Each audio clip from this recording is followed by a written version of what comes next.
Kimi, naloka at hindi makapaniwala na nag-trending ang hashtag SimSim. Paulo, kinilig rin.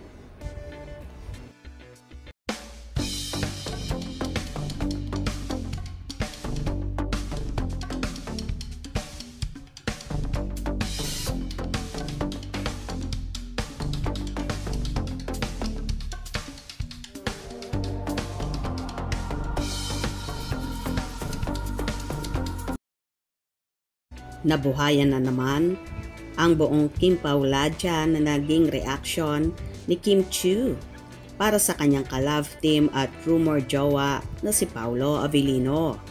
Ito ang rason kung bakit nag-trending ang hashtag SimSim na siyang pina-viral na mga solid ng Kim Pao. Nag-post kasi ang netizen na si at Kashihei 394,899 sa kanyang ex account ng close-up shot ni Paolo at itinabi sa photo ni Yoon Bin. Parehong nakangiti ang dalawang Asian actor sa pic. Comment nito ay see, no difference. Nahagip ito ng pansin ni Kim na nag-comment at say nito, SimSim, hala. Naglagay ng shocking emoji reaction si Kim na hindi makapaniwala sa malaking pagkakahawig ni Paolo sa Korean star. Naglikot ang mga imahinasyon ng Kim Pao na naghanap ng mga larawan ni Yoon Bin at ang kanyang real-life romantic at screen partner na si Son Ye Jin.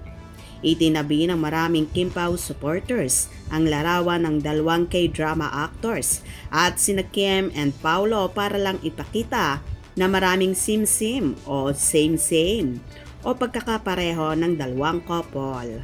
Mula sa ilang eksena sa pelikulang My Love Will Make You Disappear, MediaCon events, off-camera moments, pinagtabi ng mga fanay ang shots ng dalawang magka-love team. Lumalabas namang halos pareho nga ng ganap at itsura ng dalawang pares. Naloka nga si Kim sa biglang pagsulpot ng hashtag SimSim.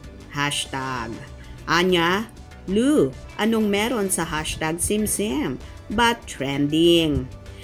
Kabilang sa mga natuwa ay ang chibi art toy designer na si Carlos Miguel sa pagkaka-viral ng kanyang lodi.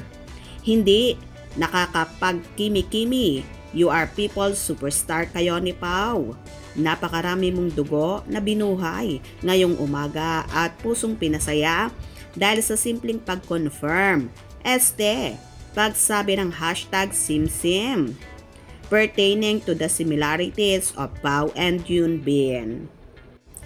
O diba, kahit nga si Chinita Princess ay naloka at hindi akalain na magti-trending ang kanyang nirepost kung saan same nga at magkahawig sina Paolo at Yoon Bin sa naturang larawan na kumalat. Para sa akin, mas gwapo pa rin si Paolo kumpara kay Yoon Bin. For more latest updates, please follow and share.